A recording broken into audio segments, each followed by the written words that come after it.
Hey everybody, welcome to the video. So I'm breaking down the Friday Christmas Day showdown slate between the Minnesota Vikings and the New Orleans Saints over on Draftkings, and it should be a pretty exciting game. We have a 50.5 point over-under and some really fun offensive players to watch on either team, so I'm looking forward to it. I'm sure you guys are as well. Plus, it's football on Christmas. Usually we only have NBA to watch. Now we have two sports, the NFL and the NBA, so it should be a pretty exciting day, and I want to wish everyone a Merry Christmas as well, for everyone that does celebrate it. But if you find this video helpful in any way possible, please leave a like, and if you're new to the channel, hit the subscribe button. It really helps me out, and I really do appreciate it. And while you're at it, you might as well hit the notification bell as well, so you don't miss out whenever I post new content.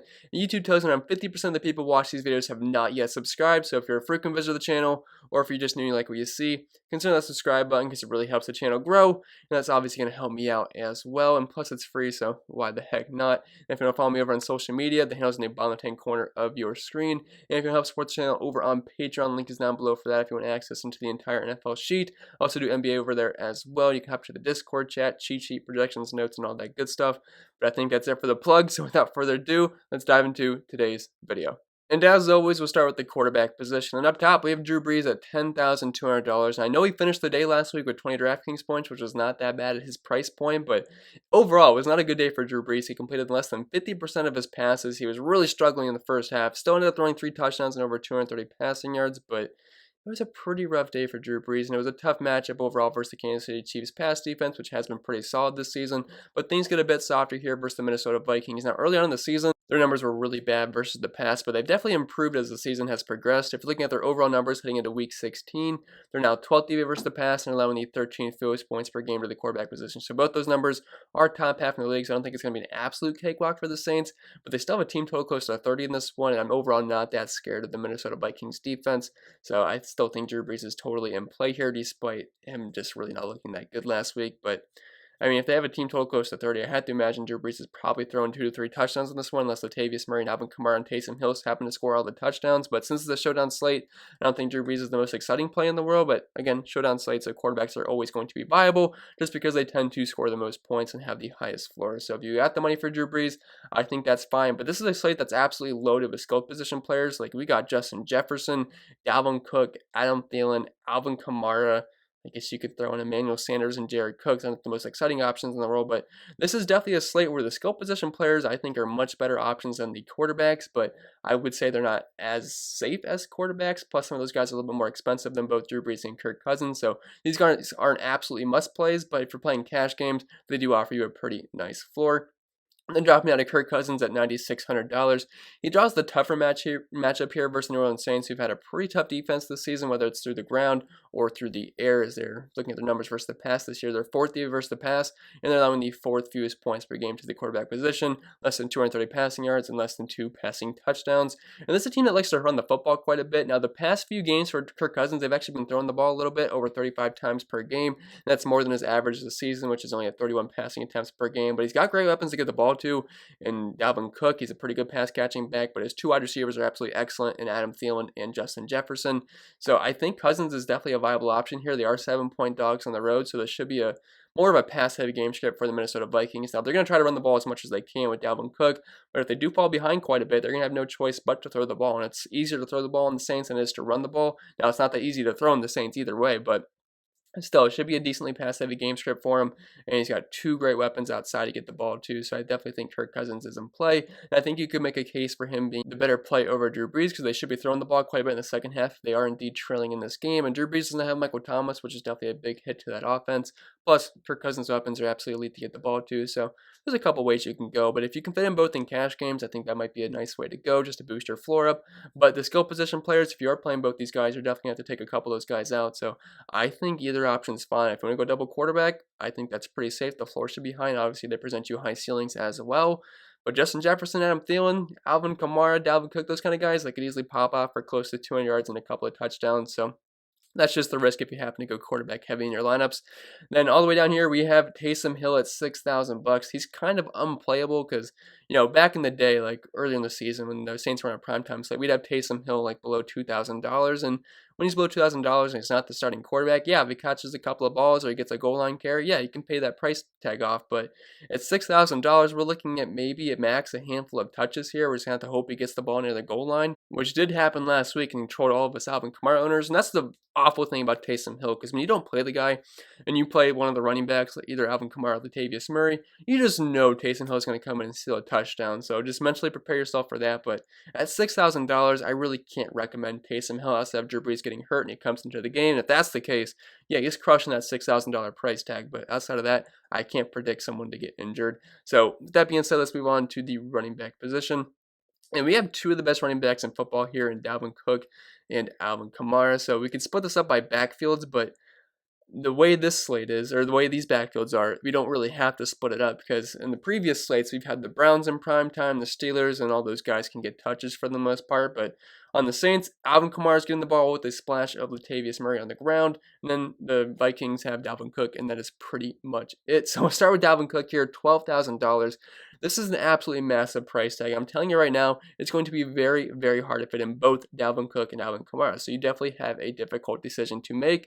Now, if you forego the quarterbacks, I think you might be able to fit in a Dalvin Cook and Alvin Kamara. And if a couple of guys happen to be out in this game, like if Traquan Smith happens to be out, there's some big value plays at the wide receiver position for these Saints, because Traquan and Michael Thomas would be out. So maybe it makes that a little bit easier to fit both of these guys in. But if you had to pick one right now, I would side with Alvin Kamara over Dalvin Cook, but I'll get into that when I talk about Alvin Kamara. But Dalvin Cook here, I know he's super expensive, but he's been one of the best running backs in football this season. The volume is elite. He's actually averaging the most touches per game out of all running backs this year, well over 20 carries, over 110 rushing yards, over a rushing touchdown per game, 5.5 yards per carry.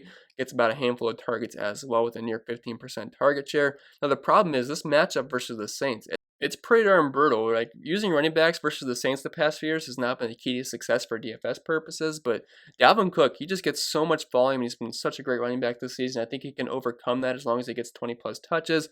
Plus, he's going to be involved in the passing game as well. But looking at the Saints' numbers this year, they're first year versus the run, and they're allowing the second fewest points between the running back position, less than half a rushing touchdown, less than 80 rushing yards, also not giving up too much to the air as well. So definitely not a great spot for Dalvin Cook. But 2 weeks in a row now, Dalvin Cook's had tough matchups versus the Chicago Bears run defense and the Tampa Bay Buccaneers. He had 22 points and 29.9 points in those games with over 100 rushing yards and a touchdown in each of those ones. So even though the matchup sucks, Dalvin Cook's just so good, it's hard to contain him. Plus, you have to worry about Justin Jefferson and Adam Thielen out wide as well. So I still think Cook's going to be a solid option. But again, it's going to be really hard to fit both him and Alvin Kamara in the same lineup. So if I had to pick one, like I said earlier, I'm going to go with Alvin Kamara just because he's so involved in the passing game, and he's not like Dalvin Cook where he's going to get 20 plus carries on the ground. That's not really his role in the offense, because Latavius Murray is always going to be involved, but it's his involvement in the passing game which makes him a super elite play each and every single week, especially with Drew Brees under center, because Taysom Hill just kind of refused to throw to Alvin Kamara besides that last week that he started. But on the season, Alvin Kamara's numbers, he's about 7 targets per game, but if you take out the games where Drew Brees got hurt or Taysom Hill was starting, he's close to 9 targets per game and closer to a 30% target share. So yes, the numbers you kind of have to assume. Only had 6 targets last week that have a receiving touchdown, as did Latavius Murray. But we're looking anywhere from, I'd say, 10 to 15 carries from Alvin Kamara. You should also see around 5 to 12 targets in this game, just depending on how game script goes. But yeah, Kamara's a super elite player. He's got a very high floor, just because of his involvement in the passing game. This is the PPR site over on Draftkings. Plus, it's a very good matchup as a running back versus the Minnesota Vikings. They also let David Montgomery score another 30 Draftkings points versus them last week. And if Montgomery can go close to 30, I feel like Alvin Kamara could do something similar as well. They're 20th versus the run. They're 18th versus running backs, allowing over 100 rushing yards per game, about 3/4 of a rushing touchdown, also nearly 5 catches per game as well. So Kamara, he's one of the best plays on the slate. And I would say if I had to put anyone in the captain spot, Kamara is definitely up there. Is pretty much the number 1 option for me. Then Latavius Murray is kind of the 1B here to Alvin Kamara. Not saying he's nearly as good as Alvin Kamara, but he should get a handful of touches in this game. He's always got an opportunity to score near the goal line. Now, he's not really involved in the passing game. I mean, he'll get a target or two, but on the season, slightly over 1.5 targets and a 5% target share. Did have a receiving touchdown last week, which is very tilting as an Alvin Kamara owner. And then you had the Taysom Hill rushing touchdown. So I feel like we got screwed out of 2 touchdowns there. But still, I think Murray is viable in tournaments, and I think you can play him and Alvin Kamara together, because early on, it could be the Alvin Kamara show, or if they happen to be trailing, it'll be the Alvin Kamara show in the second half where he just gets a bunch of dump-offs. But if they are leading, and they're 7-point favorites at home, Latavius Murray could have one of those games where he gets closer to 10 carries and he finds the end zone and gets around 50 rushing yards, and that would pay off his price tag below $5,000. There's just very minimal PPR upside with Latavius Murray. Now, Alexander Mattison, he is questionable for this game, so if he happens to be out, it just solidifies Dalvin Cook's role even more, and if he happens to be in, we're at max looking at around a handful of touches, but even I don't think he can really pay off his $2,000 price tag because it's not like he's going to be on the goal line stealing touches from Dalvin Cook. That is purely Cook's role, so pretty much outside of Dalvin Cook, Murray, and Alvin Kamara, I can't really recommend any of the other running backs, which is the way I like it because I hate busy backfields. It makes things so difficult from a fantasy perspective. So let's move on to the wide receiver position. And as for the wide receivers, I feel like it makes more sense to break these guys down as a wide receiver group, as a team. So since Justin Jefferson is the first guy that pops up, we'll talk about the Vikings wide receiver group first. Then we'll move on to the New Orleans Saints. But the Vikings, this will consist of Justin Jefferson and Adam Thielen. Those are the two top dogs. Then you have Chad Beebe and Olabisi Johnson rounding it out for guys that can get a couple targets per game. But obviously, up top, the two main guys are Justin Jefferson and Adam Thielen. Like I mentioned earlier, this is a run-first football team, and the thing with the passing game is it's very concentrated. You know where the ball is going. It's going to either Justin Jefferson or Adam Thielen for the most part. Yeah, BB, Olabisi, Irv Smith, they can always get a couple targets here and there, but for the most part, this offense is Dalvin Cook, it's Justin Jefferson, and it's Adam Thielen, both three great offensive pieces. Now, the matchup versus the Saints, it's absolutely brutal. They're tough versus running backs, and they're tough versus wide receivers as well. They're 4th versus the pass, although they're allowing the 10th fewest points here in the wide receiver position, which I guess is a little bit better than they are versus running backs, but still an overall pretty tough matchup for these wide receivers. Plus, they're going to see some Marshawn Lattimore out there as well. But let's compare Justin Jefferson and Adam Thielen a little bit, because these numbers on the season for them are very similar. And really, the only place that Justin Jefferson has Adam Thielen beat, like by a large margin, is the receiving yards. He's close to 90 receiving yards per game, where Adam Thielen is just shy of 60 receiving yards. But besides that, both are on 7 targets per game. Adam Thielen is scoring more touchdowns than Justin Jefferson. He's more of the red zone guy. Both have around a 25% target share. Both have around a 65% weighted opportunity share. Both have close to a 36% market share of the team's air yards, and they both have ADOTs of 12.1 and 12.2. So very similar numbers from both of these guys. Even some of their advanced statistics, both have 0.22 targets per out ran, both have 0.52 fantasy points per out ran, although Justin Jefferson is getting more yards per out ran, which I guess is evident to his receiving yards being higher than Adam Thielen on average per game. So very similar numbers to both of these guys, so it's kind of hard to pick one. I guess in that case, if you think they're going to have a very similar production in this game, I would say go with the cheaper option, Adam Thielen. I also think Adam Thielen has a better shot of getting into the end zone. He should also see Marshawn Lattimore slightly less than Justin Jefferson will, which is also a boost for him as well. The matchup sucks though, but if you want to play one of these guys, I would say Adam Thielen is just a slightly better play than Justin Jefferson, although Justin Jefferson can pop up any single week. He is super talented. I'm very excited to see where his career is going to go, because as a rookie, he's putting up one of the better rookie seasons that we've ever seen from a rookie wide receiver. So big fan of both of these guys, but Adam Thielen is a bit cheaper, so I think he's going to fit a little bit better into your lineups. Then dropping down from the two studs, they're pretty much on the field the entire game, both over 90% snap rates. We get into Chad Beebe and Olabisi Johnson. Now, we're not talking a ton of targets for either of these guys. This is an offense that revolves around the RB1 and the wide receiver 1A and the wide receiver 1B and Adam Thielen and Justin Jefferson. So these guys are just competing for a couple of targets here and there on the season. Beebe's that's slightly over 2 targets per game, and Olabisi slightly over 1.5 targets. He has a 7.5% target share, Beebe that is, and Olabisi just right below 4.5%. So we're not talking about a lot of numbers here. Now, if we're looking at their snap counts last week, BB saw close to 30% of the snaps, and Olabisi was just under 15% of the snaps. So I'd say BB has more opportunity to get targets, but again, it's not going to be anything too special. But I think BB's a fine, just a flyer if you need a cheap option, because he should at least see a couple of targets here, and he's below $2,000. And if the defense is fully focusing on stopping Dalvin Cook and shutting down Justin Jefferson and Adam Thielen, BB should see the softest coverage here out of all the wide receivers. And I think if he can catch a couple of balls and maybe luck his way into the end zone, he'd definitely be a pretty decent value play. Then as for Olabisi Johnson, he's only $400, so if he catches a ball or two, he, I guess, won't be the worst play in the world. Definitely not going to kill your lineup, but he didn't even get targeted last week, so very tough position to be in for him. Then as for the Saints wide receivers, this would consist of Emmanuel Sanders, not Michael Thomas, but maybe Traquan Smith, Lil Jordan Humphrey, which is a fun name to say, and Jawan Johnson. We could also see Tommy Lewis getting in there as well. But Emmanuel Sanders, he's going to be the obvious wide receiver 1 here, and especially if Traquan Smith happens to be out. He's yet to practice this week. But if we just break down these snaps for this wide receiver group last week, Jawan Johnson actually led the wide receiver group in snaps at 76% of the snaps, Emmanuel Sanders at 71%, Lil Jordan Humphrey at 49%, Traquan Smith at 44%. Keep in mind he left that game early with an injury. And then Tommy Lee Lewis saw 11% of the snaps. So it's a bit spread out here, but these guys aren't a good matchup versus the Vikings. They have not been that great versus wide receivers this season. They're actually 26 versus the position, allowing over 42 Draftkings points per game, 1.5 receiving touchdowns, and close to 200 receiving yards, despite being 12th DA versus the pass. So we're going to have to see if Traquan Smith happens to play or not. If he happens to be out, it definitely opens up some value for guys like Lil Jordan Humphrey, Jawan Johnson, and Tommy Lee Lewis. And Emmanuel Sanders will obviously be the top wide receiver to target in that offense. But at nearly $9,000, it's definitely a tough spot to be able to fit him in over. Like, I have a hard time paying more money for Emmanuel Sanders than I do for a guy like Adam Thielen. But it is a much better matchup for Emmanuel Sanders, and he's not really competing. Well, I guess he is kind of competing for targets, but with Michael Thomas being out, it obviously thrusts him into a much better role than he would normally be in. So either way, there's a lot of wide receivers we can pick from. We're just going to see what the news is on Traquan Smith. If Traquan Smith happens to be good to go, I actually think he's a really good option at $6,400 because, like I said, it's a very beatable secondary versus the Minnesota Vikings, and he should see, I'd say, 5-6 plus targets in that game in a good matchup. So he would definitely be viable, but probably more of a tournament option rather than a cash game option. So let's move on to the tight end position. And up top, we have Jared Cook at $5,600, and I do think he's a pretty strong option here versus the Minnesota Vikings. They've kind of been mid-pack versus tight ends this season. I believe they're 12th versus the position. Yeah, allowing the 12th fewest points per game, over 51 receiving yards, and not even half a receiving touchdown per game with close to 12 Draftkings points. But with Michael Thomas being out of the lineup, it's just obviously a boost to all these pass catchers, especially if Traquan Smith happens to be out as well, which is going to funnel more targets his way. On the season, he's averaging less than 4 targets per game, but half a receiving touchdown per game almost, and a 22% market share of the team's air yards. He's always going to be a threat in the red zone as well, so I think Jared Cook is actually a pretty decent option here. I like his chances of potentially finding the end zone. Then Irv Smith and Tyler Conklin are both options here, with Kyle Rudolph once again being ruled out for the Minnesota Vikings.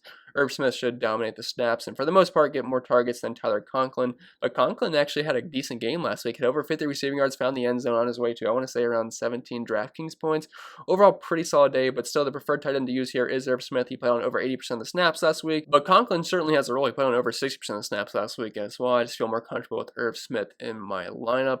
Then after that, you might get lucky with a Josh Hill touchdown, but even then, I really can't expect too much out of Josh Hill. He played on less than 20% of the snaps last week. Did have a target for 1 yard. He caught it. But if he happens to get into the end zone $200, yeah, he's going to be an outstanding value play, but it's not really something you can bank on. And then, because if we're looking at his numbers this year, less than a target per game and a 2.3% target share. So you're really not counting on too much with Josh Hill. So I think we can move on to the defenses and kickers, which are never fun to talk about, but yeah, the Saints here at $4,200 and the Vikings at $2,800. So the Saints defense would obviously be the way to go, but even then, I'm not really excited about either of these defenses because both offenses have some really good offensive pieces. Like the Saints have Alvin Kamara.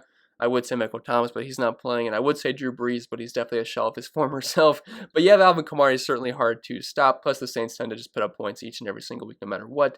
And the Vikings, they've got some good players. And Justin Jefferson, Adam Thielen, even Kirk Cousins hasn't been that bad this year. And Dalvin Cook, if I didn't already mention him.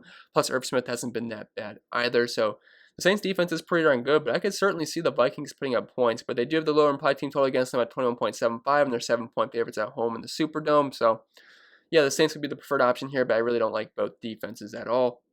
And then as for the kickers, it's hard to project kickers. If they hit their field goals, they hit their field goals and they become decent value plays.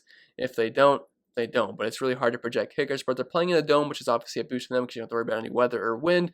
And both these kickers are good, but Dan Bailey is certainly not having that great of a season. He's been missing plenty of kicks, so maybe I'll have to retract that statement. But overall in his career, Dan Bailey was a good kicker. But Will Lutz, I mean, he's on the offense that has the higher implied team total, so there should be more scoring opportunities for Will Lutz. So obviously he'd be the preferred option over Dan Bailey. But Bailey is pretty cheap, and the Saints do have a pretty darn good defense. And the Vikings have a good offense. So if you think they can move the ball but just don't get into the end zone a ton, it could be a big field goal day for Dan Bailey. But that's really all I have to say for the kickers, and that's going to be it for this video, guys. So I hope it was helpful. If it was, make sure you leave a like, and if you're new to the channel, hit the subscribe button. It really helps me out. I really do appreciate it. You're going to follow me over on social media, ChrisPennell16 on Twitter, CPenn16 over on IG, and if you want to help support the channel, over on Patreon, link is down below for that if you want access to all the sheets for all the sports that I cover.